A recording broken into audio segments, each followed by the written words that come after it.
Olá, pessoal. Meu nome é Paulo Lacerda, sou professor de Administração Financeira e Orçamentária.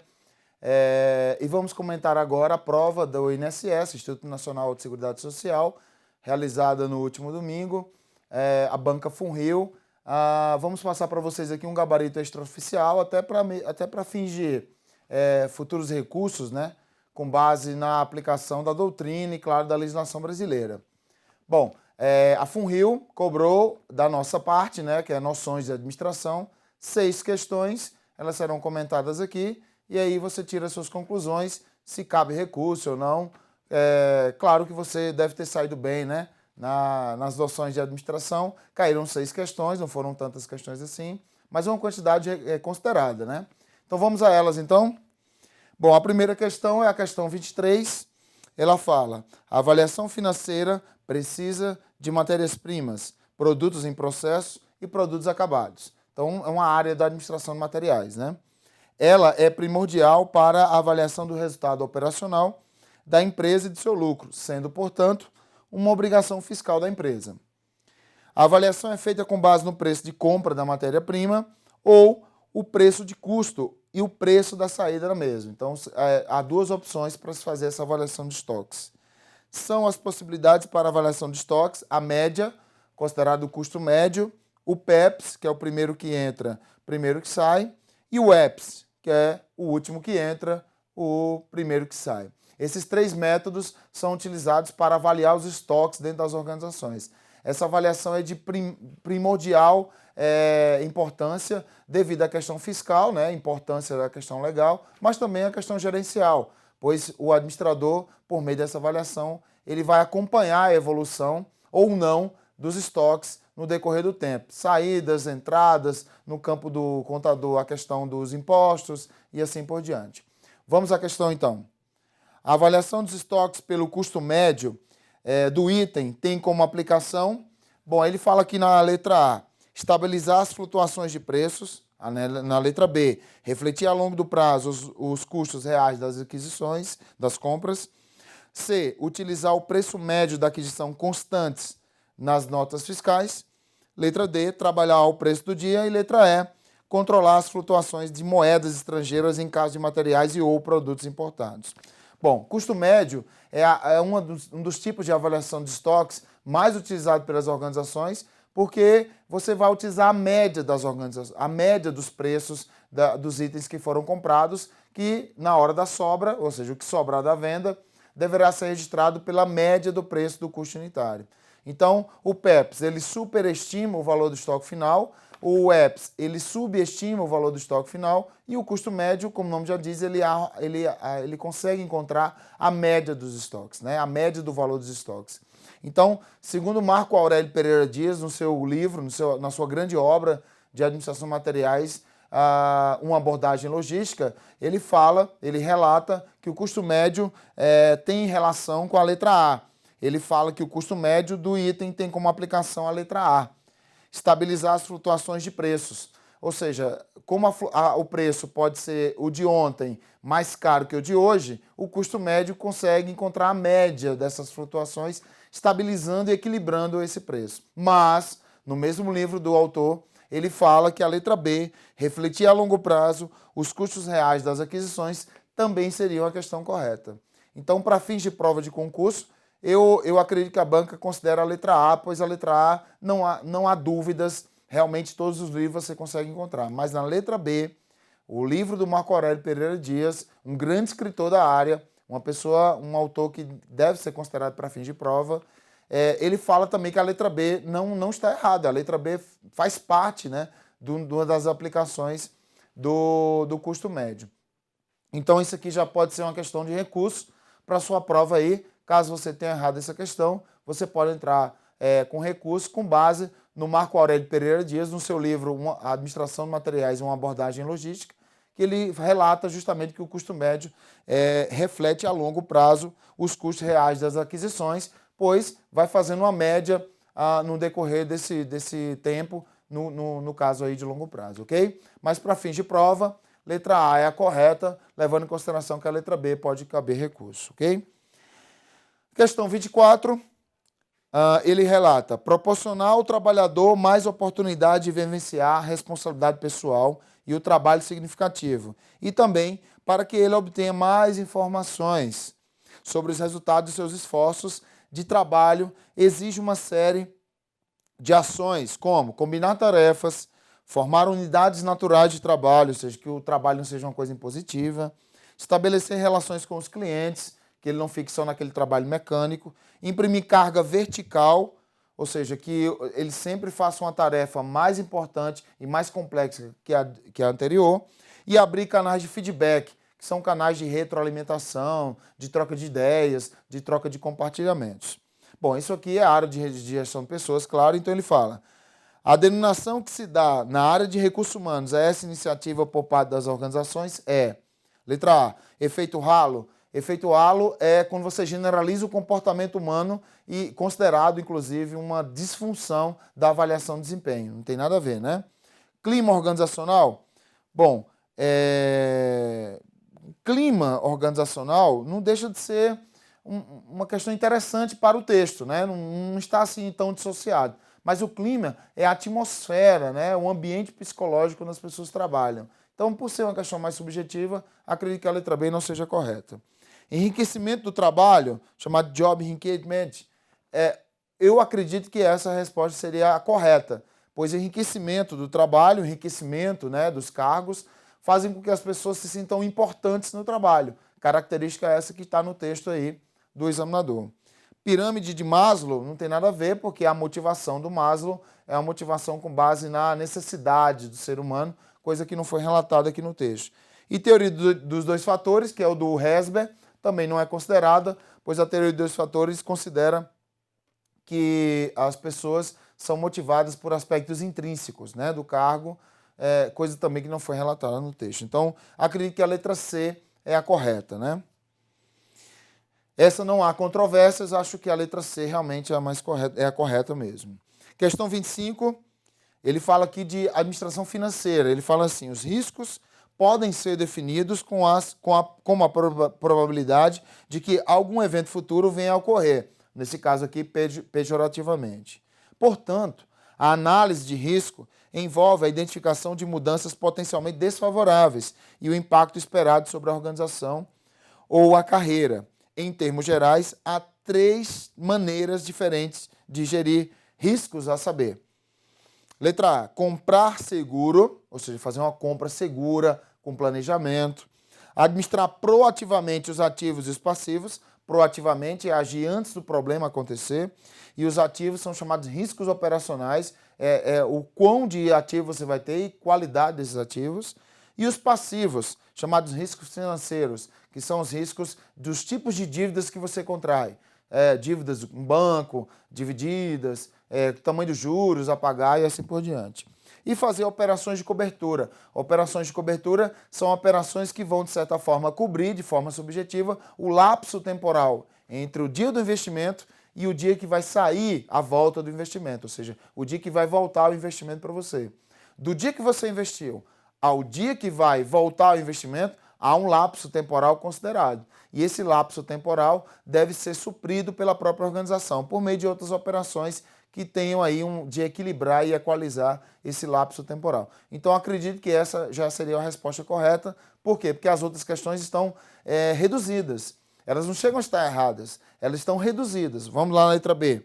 Comprar seguro, administrar proativamente os passivos da empresa e fazer operações de cobertura. Não está errado, só está incompleto.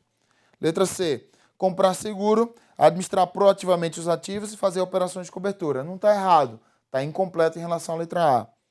Letra D. Comprar seguro, administrar proativamente os passivos e assumir o risco. Bom, assumir o risco é uma forma de você interagir com o risco e não você geri-lo, né?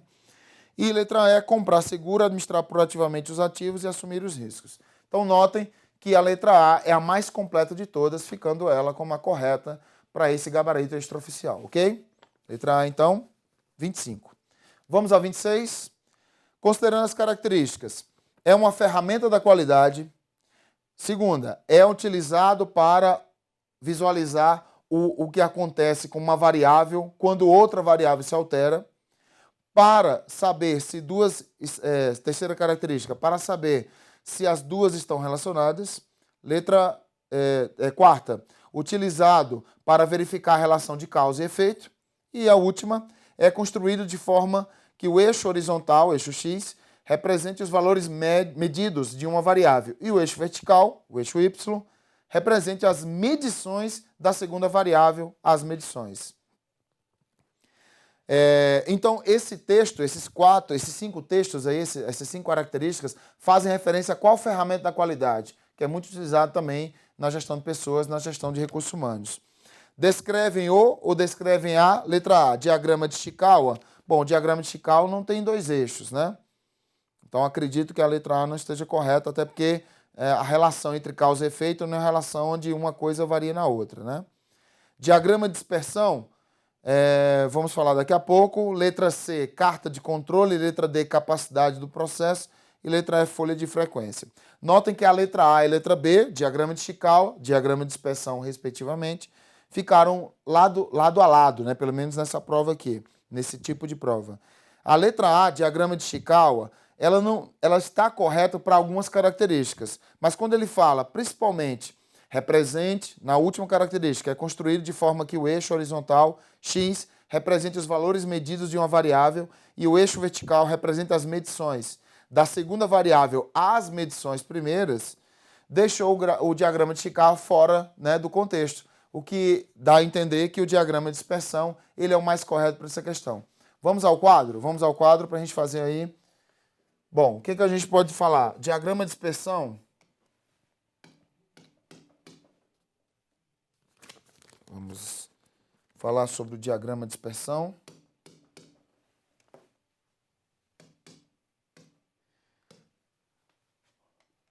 Bom, o diagrama de dispersão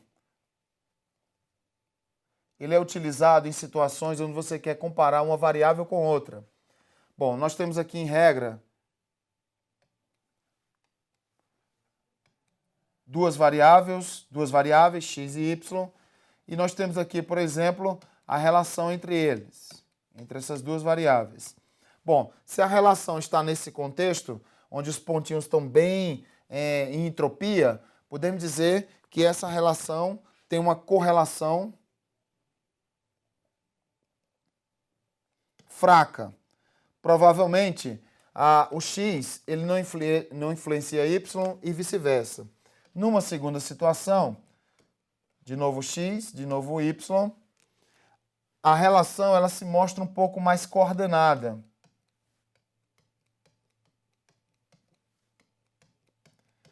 Com essa relação coordenada, já denota que essa correlação mostrada entre x e y é considerada uma correlação forte. Há uma certa mecanização da relação, né? E a última, yx, nós temos o que a gente chama de correlação perfeita. Então, a relação entre x e y denota que não há variação. Então, significa que uma vai influenciar a outra. Ok? Então, por exemplo, esse primeiro pontinho aqui, se ele se deslocar, o x também vai se deslocar. Se esse último pontinho aqui se deslocar para cá, por exemplo, vai influenciar y, vai influenciar x. Então, a gente diz que nesse último há uma correlação perfeita. Isso aqui é o que a gente chama de diagrama de dispersão. Então, o que o diagrama de dispersão ele busca identificar, ele demonstra a relação entre duas variáveis, bem como demonstrar o quão uma variação influencia na variação de outra. Então, na minha opinião, a questão 26 faz referência à letra B de bola, diagrama de dispersão, levando em consideração que muito das características também faz referência ao diagrama de Chikawa, por exemplo, relação causa e efeito. Ok, pessoal? Então, letra B fica aí como gabarito extraoficial. Na questão 27, continuando, de novo a administração financeira, ele fala, você é comprador de uma pequena empresa de confecção. Foi feita uma encomenda com urgência e com o fundo de reserva, sem numerário suficiente para compras à vista. Ou seja, você não tem dinheiro para comprar à vista.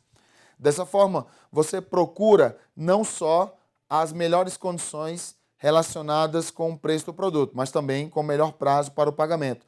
Infelizmente, entre os fornecedores que contactou, somente um tem o produto em estoque para entrega imediata e ele oferece a você em condições rígidas. Calcule o preço que você terá de pagar pelo produto usando o capital inicial de R$ 1.500 aplicado a juros compostos por 4 meses a uma taxa mensal de 2,8%. Bom, a questão de conta, né, de fórmula, vamos fazer aqui a questão no nosso quadro. Vamos ao quadro. Vamos ao quadro, então, fazer a nossa questão. Bom, aqui é uma questão muito longa, né, mas que você pode resumir tirando os dados. Então, o chamado capital inicial, o capital inicial é de R$ 1.500. Ok. Juros compostos a 4 meses. Então, o N, que é o que chama período, é igual a 4 meses. Bom, e a taxa mensal, vamos chamar de taxa mensal, é igual a 2,8% ao mês.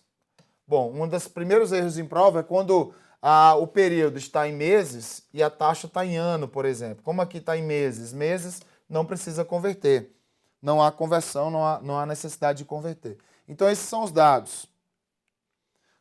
Bom, a fórmula é VF, que é igual a VP, que multiplica 1 mais I elevado a N, onde VF é igual a valor futuro, ou seja, o que você vai ganhar com essa aplicação ou pagar. VP é o valor presente, é aquele que você tem para aplicar, que o caso é R$ 1.500. O I é a taxa aplicada, né, de juros, percentualmente. E o N, que é a potência, representa a quantidade de períodos. Bom, essa é a nossa fórmula, é a fórmula mais básica para calcular juros compostos, né? Lembrando que juros simples também tem sua fórmula, né? Bom, para a gente ganhar tempo, a gente tem valor futuro é igual a R$ 1.500, que multiplica 1 mais 0,028, né, que é 2,8%, né, transformando em forma decimal 0,028, elevado a 4 meses. Ok? Então vai ficar valor futuro é igual a R$ 1.500, que multiplica 1,028 elevado a 4. Então, o valor futuro fica igual a 1,028 vezes 1,028, o resultado vezes 1,028 e o resultado vezes 1,028. Então, vamos fazer aqui só um esboço, né? Vai ficar 1,028 vezes 1,028, né? Elevado à potência, então, a 4 multiplicações. Isso aqui vai dar um resultado x, né? Que você vai multiplicar de novo por 1,028. Você vai encontrar outro resultado y. E já teve 1, 2, 3, falta mais uma. Então, você vai multiplicar por 0,28. Uma conta relativamente simples, né? Levando em consideração só 4 casas decimais, né? Porque nós temos aqui R$ 1.500. Então, esse resultado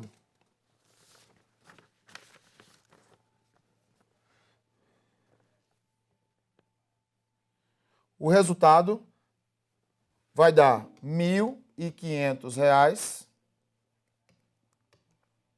vezes o resultado de toda essa conta, né, de 1,028 elevado à 4ª potência. Isso aqui vai dar 1 1,11679. Ok? Esse é o resultado dessa multiplicação, dessa potência, perdão, ou seja, da multiplicação de 1,028 vezes 1,028 e assim até chegar à quarta. O valor futuro vai dar igual a 1.675,188. Como ele está pedindo só duas casas depois da vírgula, então arredonda para cima, dá 1.675,19. Essa é a resposta certa, ou seja, dos R$ 1.500 que você aplicou, você vai ganhar R$ 175,19. Este é o valor que você ganhou na aplicação, mais o valor presente, que é o R$ 1.500. Então, a resposta correta só pode ser a letra A, 1.675,19. Este é o valor final da sua aplicação, resposta letra A. E a última questão é sobre a Lei de Responsabilidade Fiscal, lei editada em 2000, para mudar o comportamento do gestor em face da execução orçamentária. Então, a execução orçamentária ficou regida, né, pela Lei de Responsabilidade Fiscal, que no seu artigo 24 relata o que ele está aqui no texto. Artigo 24 da Lei Complementar 101, de maio de 2000, a LRF, estabelece que nenhum benefício ou serviço relativo à Seguridade Social poderá ser criado, majorado ou estendido sem indicação da fonte de seu custeio, o que é bastante óbvio e saudável para as contas públicas, né? Nos termos do artigo 5º, do artigo 195 da Constituição, atendida às exigências do artigo 17 da mesma lei, que trata das despesas obrigatórias de caráter continuado, né, que tem que ter todos aqueles ditames do artigo 17. Seu parágrafo 1º estabelece que fica dispensado da compensação do artigo 17, ou seja, que para criar uma despesa, você tem que dizer de onde vem a receita. O aumento de despesa decorrente de... Aí ele deu 5 opções e no parágrafo 1º do artigo 24 ele fala só de 3 opções que está dispensado. Vamos lá as 3. Concessão de benefício a quem satisfaça as condições de habilitação previstas na legislação pertinente, certo? Esse é um dos incisos. 2. Observância do disposto no inciso 10 do artigo 67 da Constituição, fala sobre transferências voluntárias, falso, para ter transferências tem que ter, né, a arrecadação de receitas correspondentes. Então, a número 2 está falsa. 3. Expansão quantitativa do atendimento de serviços prestados, certo, inciso 2. 4. Reajustamento de valor do benefício ou serviço a fim de preservar o seu valor real, ou seja, o reajuste que o aposentado tem todos os anos, certo, também, é o inciso 3. E 5. Cumprimento dos limites constitucionais relativos à saúde e à educação. Falso, porque isso é constitucional, não precisa ter uma LRF obrigando a fazer isso, né? Então, falso. Então, a resposta certa é a letra B de bola. 1, 3 e 4 são as 3 determinações que estão dispensadas, né, para o gestor compensar a arrecadação, o aumento da despesa, visto que toda vez que há um reajuste dos aposentados na Seguridade Social, saúde e assistência social, previdência, assistência social e saúde, dentro da Seguridade Social, é preciso que tenha a arrecadação de receitas ou a diminuição de despesas. No final das contas, há o aumento permanente da receita. Para esses 3, 1, 3 e 4, não precisa ter essa compensação, visto que são determinações, muitas das vezes, constitucionais, que a LRF só vem para ratificar dentro do seu texto. Ok, pessoal? Bom, essa foi a nossa última questão, a 28ª, que fala sobre lei de responsabilidade fiscal. Espero ter ajudado aí nessa empreitada, né? Boa sorte a todos no gabarito definitivo. Bons estudos a todos e até mais.